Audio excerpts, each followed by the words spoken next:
Hello and welcome to this special session of the Explorers. Today we're going to do a kind of a workshop, if you want, about a Q&A about the upcoming conference in 2024 in Luxembourg about the IFPH. For that, today we have with us the president of the International Federation for Public History, Professor Tanya Evans, and we also have the former president of the APH, Professor Thomas Cauvin. They are going to be happy to answer all your questions. I will ask you to please have your mics in mute while they do their brief presentation, and then we can open for questions. Thank you very much and welcome. Thank you so much, Jimena, for bringing us together. And this is an opportunity for you to ask any questions that you might have of us about the 7th conference of the, I think it's the 7th, is that right, Thomas? Yeah, you're shaking your head. Is that right? The 7th conference of the IFPH? I don't want to go off on a bad footing straight away. That is very graciously and generously being hosted by C2DH at the University of Luxembourg next year in next September.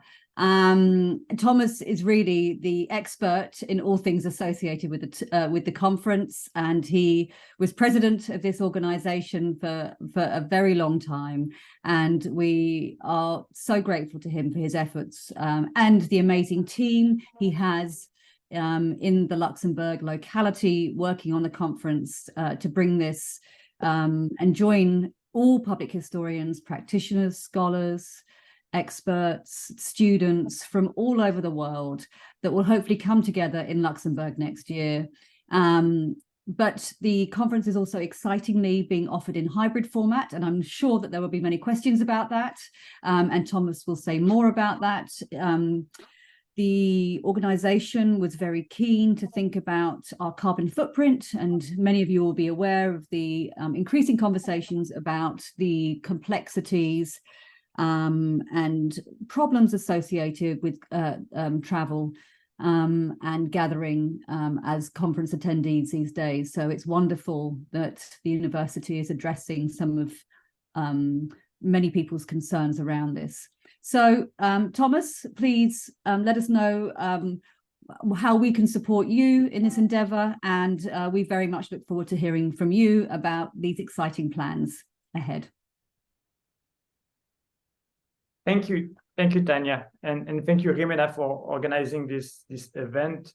We are very, by we, I mean the whole C2DH is very happy and proud to collaborate with the IFPH for this 2024 conference. It is the 7th conference. Tanya was just saying no to a colleague who wanted to enter my office. So the way I see this meeting is really to provide some details about the logistics and the organization. If we have time at the end, we can talk about topics, but I think the main aspect is to discuss what we want, what we can offer. And as usual, you can contact us by email, or I will share with you some links, and the links will also be in the text associated with the video, so that you should have, if you're watching that video afterwards, you should have everything you need. So the first thing is yes, it's a collaboration between the IFPH, the International Federation for Public History, and the C2DH, the Center for Contemporary and Digital History, which turns out to be also the headquarters since I think 2021 of the IFPH. So for us, it's a natural support to the federation. So the first thing is that we're talking about September 24, right? Some of you already asked about the conference. It's next year, right? So you have plenty of time. Jimena, if you can share in the chat the link of the website. That's something new that we have done this year. We're not using any conference tools. We are using something free, something open access, which is ScienceConf, which is a French software, but it's open access and free. And we have designed a website with all the details that you may want and may need. So we will have the program later. So for only the call for application has been posted. So the call opened September 15, and it will stay on until November 15. So more or less, not more or less, 2 months for you to apply.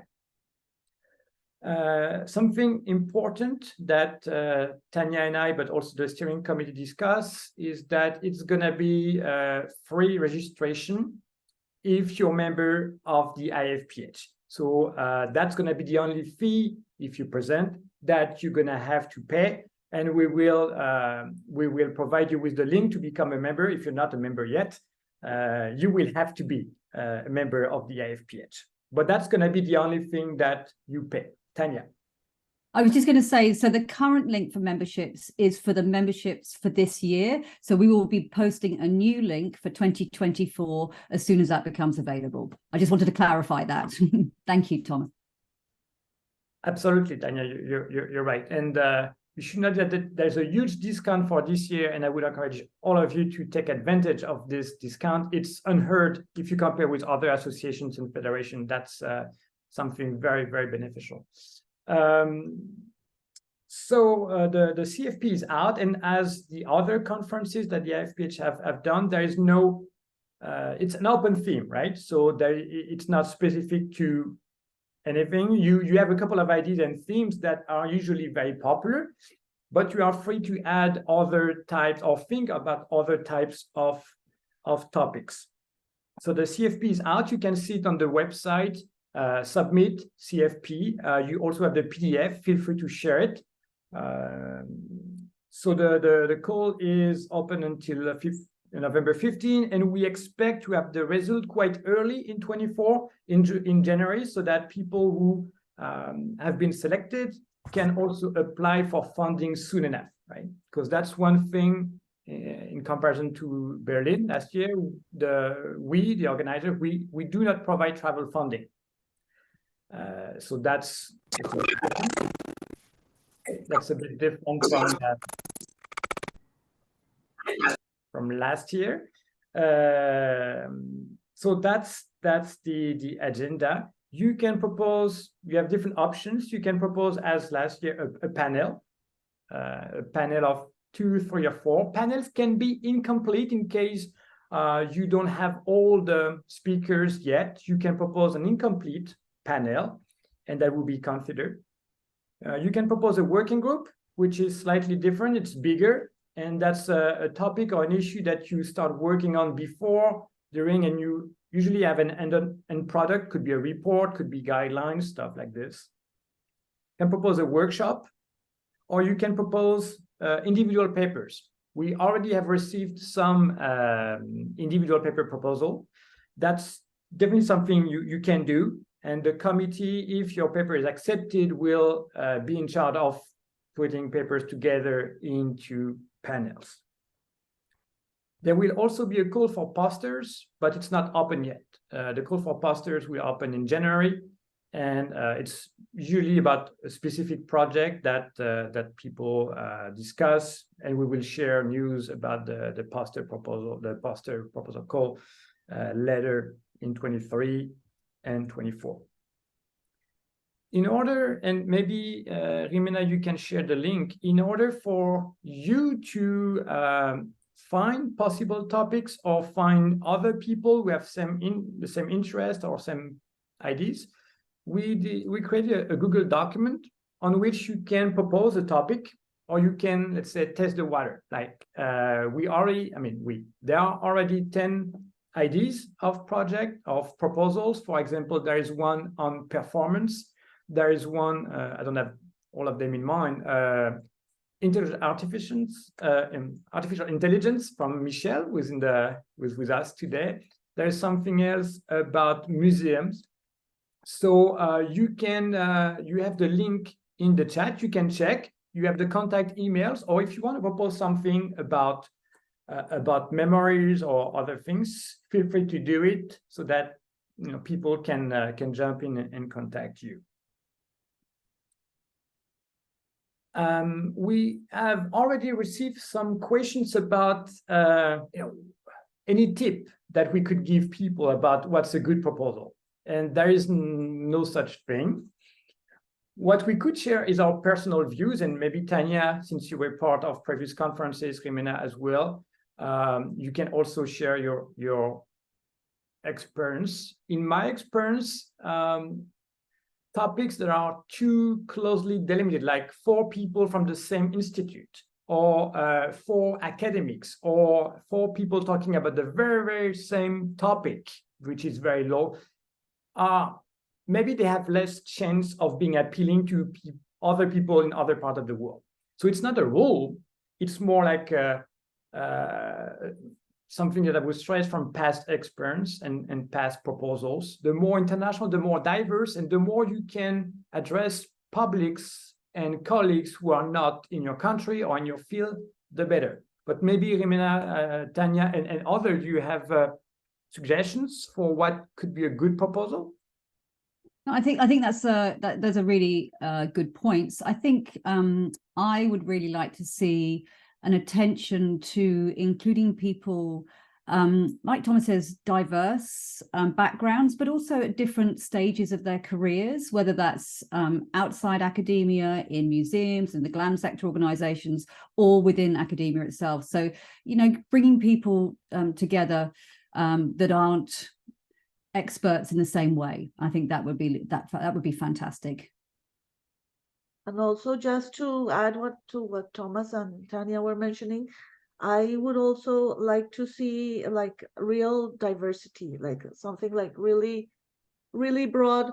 And also, since Explorers is about going beyond academia, also like trying to keep on doing that effort, like not academics, and trying to bring people from other industries together, or other ways of approaching publics. That could be also like very, very appealing. And I think, Thomas, your point about geographical diversity is really pertinent here, because they have the opportunity with the hybrid format to include people who may not be able to make it for all sorts of reasons. So they could have one participant who participates online, and the rest of the panel does not, or a mix of that. So that way we have a lot more opportunity to diversify the panel constitution. Yeah, I couldn't agree more.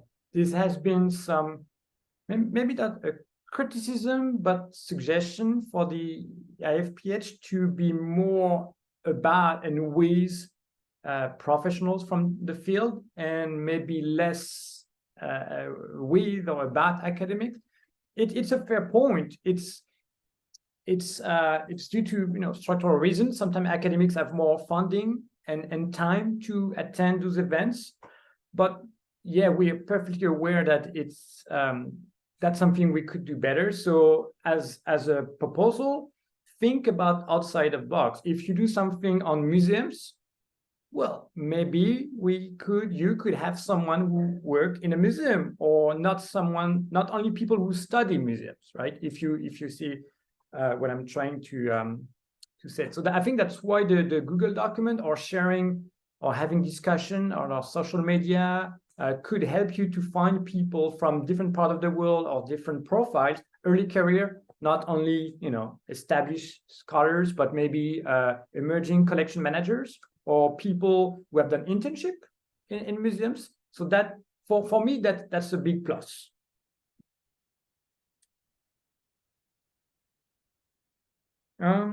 So maybe let's move into the structure of the conference. That's going to be the first time that the IFPH offer an hybrid format. Tanya mentioned it, and I think it came from our discussion steering committee in C2DH to be more accessible to people who don't have travel funding to come from further. In Berlin, we had some funding, but even with some funding, we couldn't fund the whole travel, and sometimes it's a few €1,000 or dollars. So we decided to try for this hybrid format, which is quite challenging, because it's not an online conference, it's hybrid. So we will have people on site, we will have people online, we will have panels with people on site, people online, we will have questions from people on site, people online. So it is a lot of stress, because beyond the technical issues, there's also moderation, right?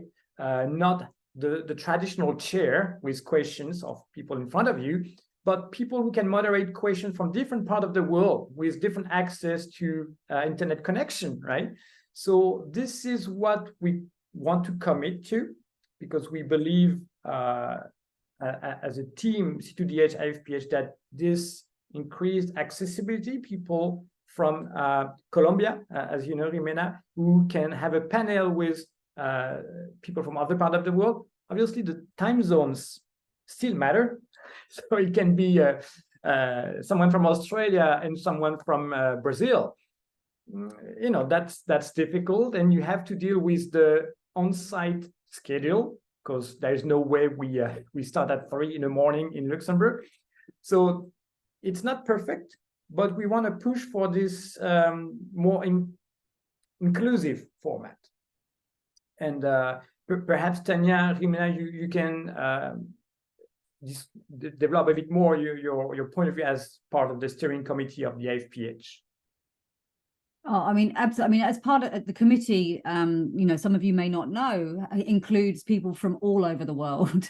We are constantly juggling time zones, and people make all sorts of sacrifices to. I live in Australia, so I'm often meeting at 5 a.m. in the morning. I'm a morning person, so that's not a drama for me, but for others it might be. And Jimena stays up all night sometimes to undertake Explorers events. She's absolutely amazing with regards to the sacrifices she makes. So yeah, there's going to have to be, I guess, a little bit of give and take amongst the panel, perhaps, but hopefully people will commit to that enthusiastically. And as Thomas says, those of us who have participated in conferences post-COVID have experienced, shall we say, sort of complicated scenarios with regards to trying to include people digitally and not. And I think it's fantastic that Thomas and his team are willing to support this. It's a huge undertaking, and I think we have to be enormously grateful for their efforts and their capacity. But I think also we need to be generous in that process as well, because no doubt there will be some dramas. And those of us like Michelle, who might be in Buenos Aires or with dodgy internet connections, might want to have a backup plan, want to have a plan B if they're not attending and hope to be attending digitally. So let's just try and be as expansive and as imaginative as possible as we make our plans for the conference. But hopefully you all embrace the challenge enthusiastically. Yes, and just to add just a little comment, last time in Berlin, I mean, the conference was great. I am from Colombia, but I live in New York. So I know some of my colleagues from Latin America, even with the funding they had, couldn't go because it was still expensive for them. So this digital opportunity is like a huge deal for them. And I think it's great. I know that they are willing to do the sacrifices of the time. I mean, that's not really a big issue. So I really want to applaud all the efforts of doing it hybrid. It's really a good thing for people in Latin America and for other parts of the world, just to be able to be part of this conference, that it's so important. And that was one of the comments I heard a lot from Berlin last time. So I think that works just fine, just great. I think a direct consequence of that is twofold. First, I think we will have more proposals this year than last year because people can present online. That means more competition to get accepted in the conference. We hear that, but that's the deal. I mean, that's the game. The other thing is that since we may have more international proposals, it's very important that your proposal is useful for other part of the world, right? If we have people from Japan working with South Africa, Bulgaria, and you have a topic, a proposal about a specific case in Scotland, I have nothing against Scotland, but you're going to have to compete with people who may have played this international card better. So I think there's an increased need for proposals to take into consideration, okay, my topic is, I think, interesting, but how do I make it interesting to people who are not in my area or in my field? So increased competition, I think, for the proposals. to make things worse for applicants, in Berlin, there were 7 parallel panels. And it was lovely because we could have many people. It was also deeply frustrating because you can only choose one panel, and sometimes you have conflicting interest, and so you're missing a lot, which is fine itself, but it's also very frustrating. So the steering committee in C2DH decided to shrink the number of parallel panels. So instead of 7, we will only have 4 parallel panels. That means, again, more competition to be accepted. In Berlin, we had 7 panels times, well, we had about 75 panels altogether. In Luxembourg, we'll have around 45, right? That's much less. On the other hand, well, you can attend and feel the conference better because you only have 4 parallel panels. And if you're online, you can also move from one panel to the other. If you have 7 parallel panels, that means a lot of things that you can't attend, and people may end up being frustrated. Jimena, Tanya, do you want to add something on this competitivity, or why we have 4 panels and not 7? No, I think you've made the point really clear, Thomas, and it's certainly something that's bothered me attending conferences in recent years. I do prefer, I think less is more is better. You produce a better conference environment, better conference collegiality and conversation, I think, if it's you're not spread across so thinly. The other point is that it's important to think carefully about panel and paper submissions. It's like all the writing we do, right? We shouldn't be flippant in that process. And I think that your suggestions for people to pay attention to these things is really, really important, Thomas. So I think, thank you for that. Yeah, I agree basically with everything. So, yeah. So it's going to be hybrid, and that goes with the next point. It's going to be, well, no, it's going to be, we're trying to be as green as possible. It may sound paradoxical to have an international conference and pretend to be green. By green, I mean limiting our carbon footprint. But we have to deal with that. If we want to have a conference, we have to bear the consequences of that. So we were thinking, what can we do to limit our carbon footprint? And that's an ongoing discussion for all associations. The National Council on Public History in the US had still a big discussion with the committee. What can we do?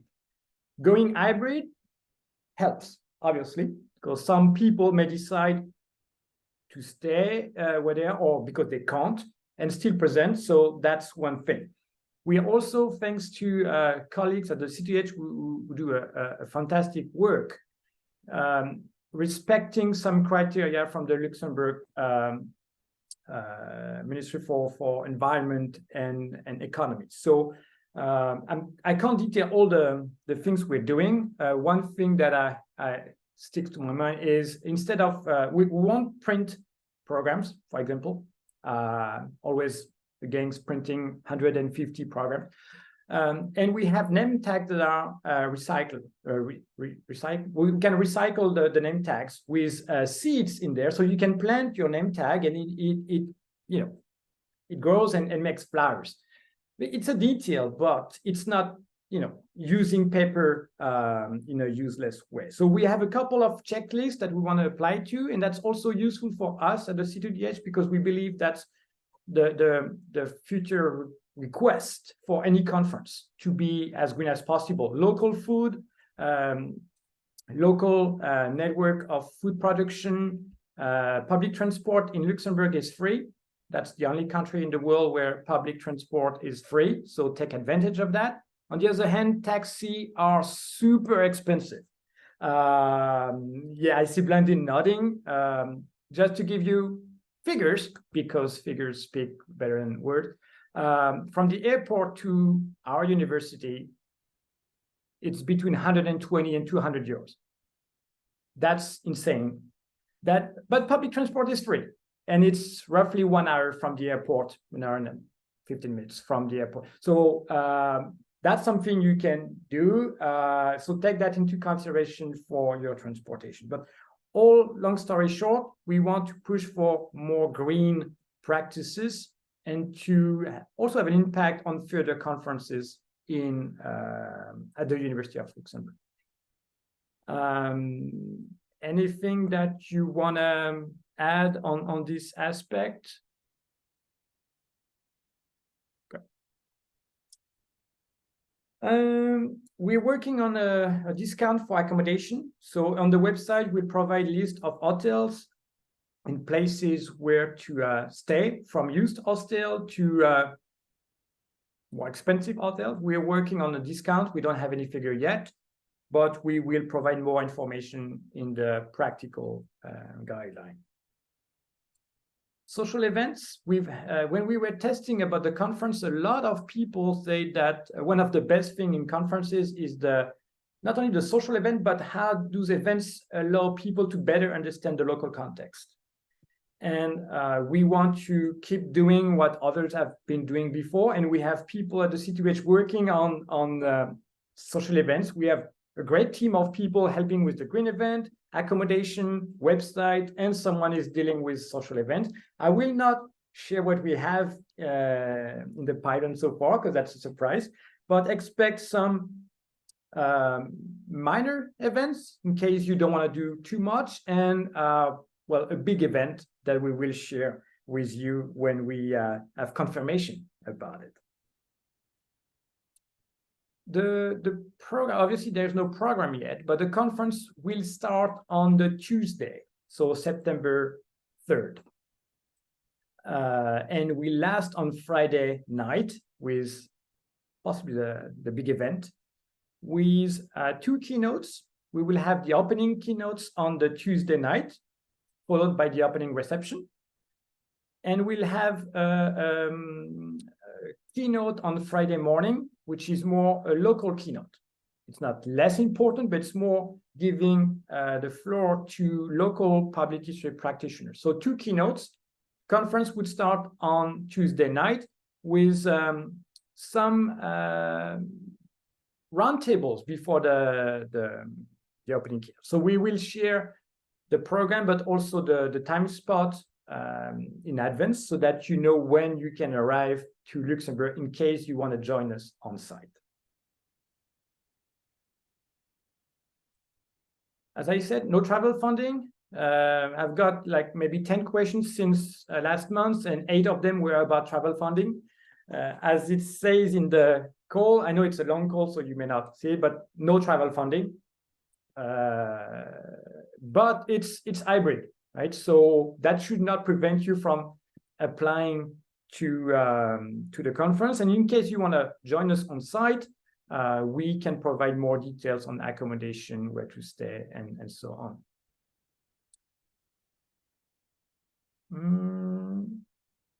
Right, that's well, maybe one last thing, Rimina, if you could share in the chat the contact email that we have created for the, thank you.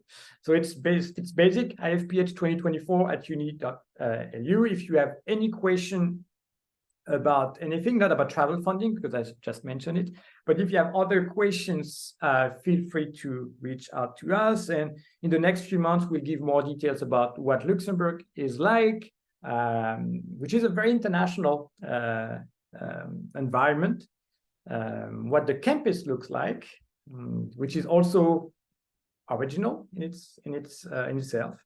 So we will give you more tips about Luxembourg. But one thing's first thing first, it's more about the CFP, the application, and so. So my job, I think, here is done. And we wanted to have questions, unless Tanya and Rima, you see other things.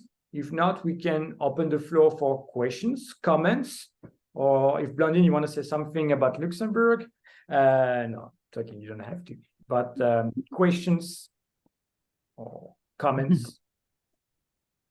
I'm looking forward to your top tips of what to see, where to eat, best coffee, but they can come just before I arrive.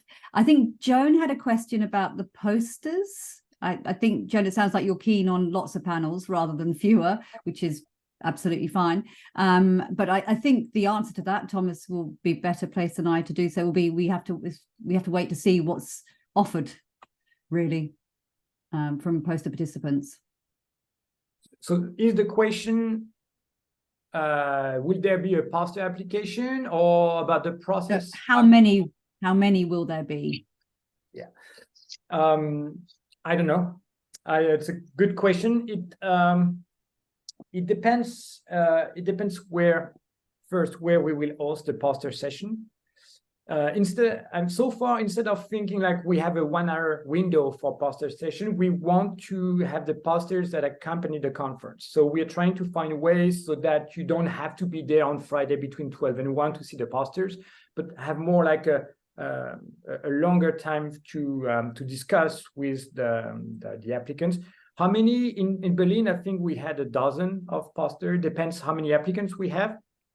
That's usually between 10 and 20. That's usually the number of posters that we can allow, but I don't have the exact figure yet. Is it worth thinking about? So sorry, beg your pardon, Joan. Go ahead. Oh, I was going to ask this because since you're only going to have 45 panels with, however many people on each panel, that the posters might offer an opportunity for more participation, and having it be extended over maybe several hours or days or whatever for the posters, maybe have 10 at one time and 10 at another, whatever you're going to do, that might give more opportunities for people. And also, I guess a question would be how, if possible, there would be a hybrid aspect to the posters. Yeah, that's a very good point, Joanne, about giving the possibility to people who can have poster instead of panel. We've been thinking about online poster session. In theory, it is possible, but it's quite complex to organize. We haven't set up that yet, but I'm trying to be a bit conservative in what we can offer, because the hybrid format is already something that requires a lot of IT and a lot of support. So, because we also want to have online engagement for people who are online, so not simply being in front of your laptop and attending panels, but having coffee breaks online, stuff like this, which is again requiring a lot of energy. So I'm not saying no to online poster session. We need to see what's possible to do. Advertising posters online is easy, but having poster session online is slightly more difficult. But we can pursue that possibility with our IT support. Thank you, Joanne. Thank you. I have two questions of my own. You already answered the other questions I had, but hearing you speak, I had other questions, thinking precisely about people from Latin America that would like to participate but don't know English. Do you think it would be possible, or it will have chance, for example, a bilingual panel? I know that work would be on the moderator doing the translation and stuff, but would that be something like out of the question, or what? And what's your take about that? And my other question is thinking about the possible complications the hybrid format may have. I remember precisely for in Vienna, to avoid that, they asked us to record a video. Like me, I had to present hybrid. They asked us to record a video to avoid that. It was kind of weird, but maybe that would be something to consider, or not.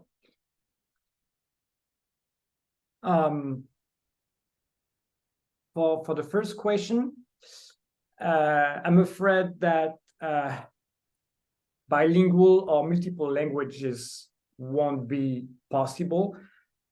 First, because it's already in the CFP that it has to be in English. So if we change for some proposals, that may create some fair criticisms that the people didn't know they could present in Portuguese. And the second is the hybrid format. Again, I'm going back to the hybrid format that is very demanding because multiple moderators and multiple IT for each room.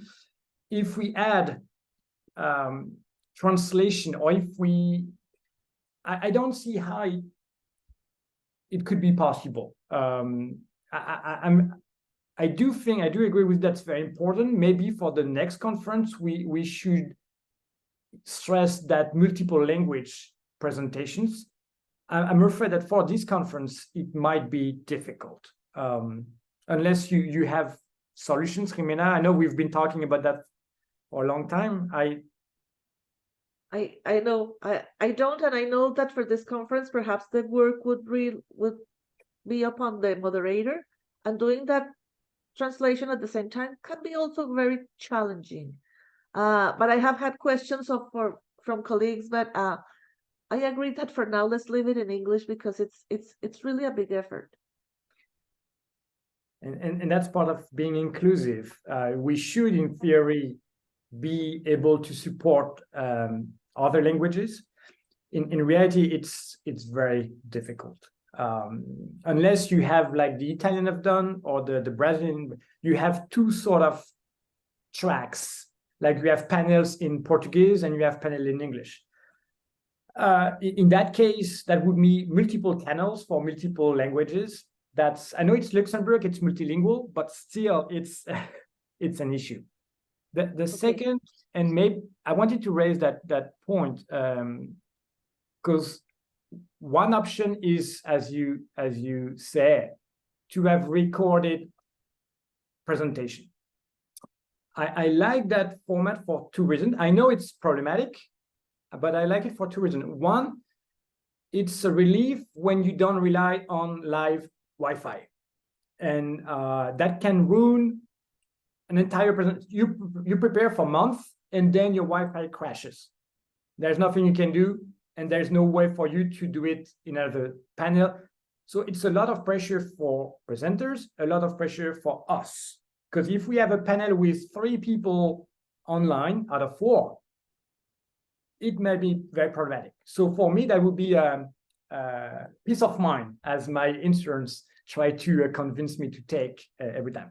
The second is that if the video is recorded, the speaker can be live, answering questions and comments in the chat.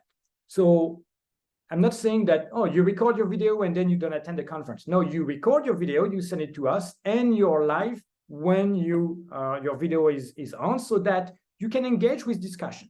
Right? If you are a speaker and you speak, you can't engage with in the chat. But if you have a recorded video, you could do that. So I hear already many colleagues who complain about recorded video, but those are usually not people who organize conferences that are hybrid. But I would like to have your input. I've put on Facebook a poll. It seems that 2/3 of the people prefer the live presentation, and I can see why. But there's still 1/3 of the people who say, yeah, I see the point of recorded video. So what do you think, Jimena, Tanya, Isabelle, Joanne, Michelle? Oh, I think I said already, Tom, I think you need to have more than one plan. And I think having it recorded is a good idea. It just means less dramas ensuing.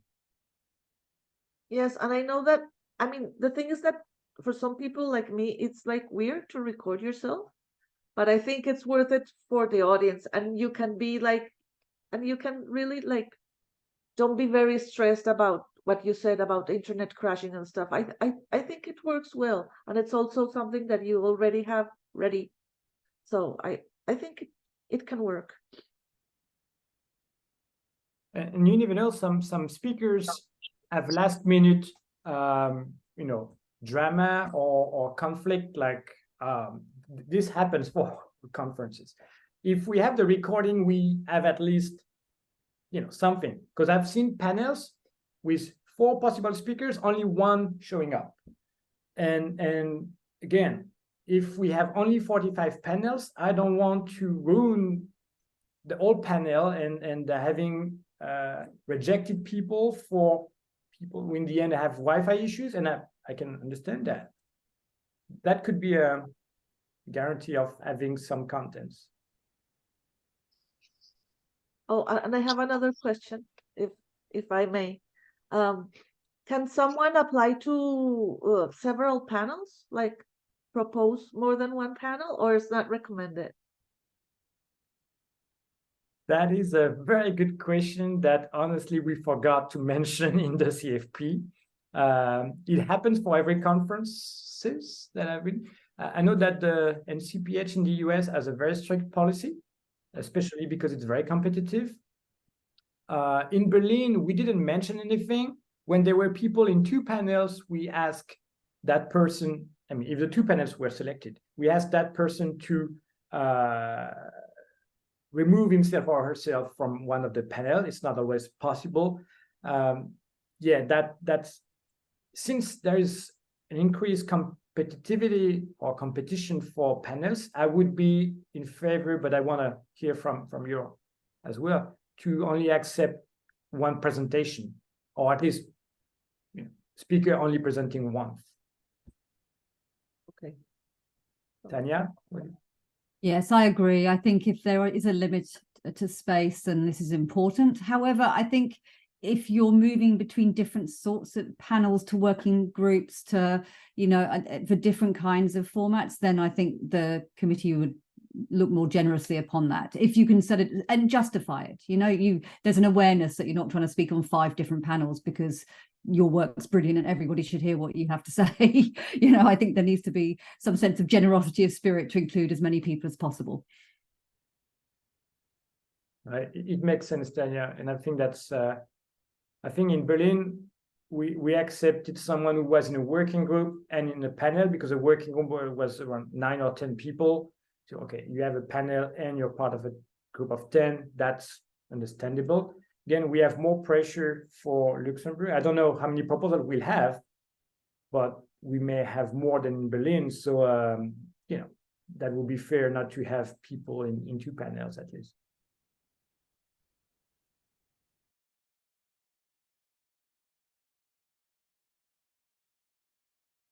Are there other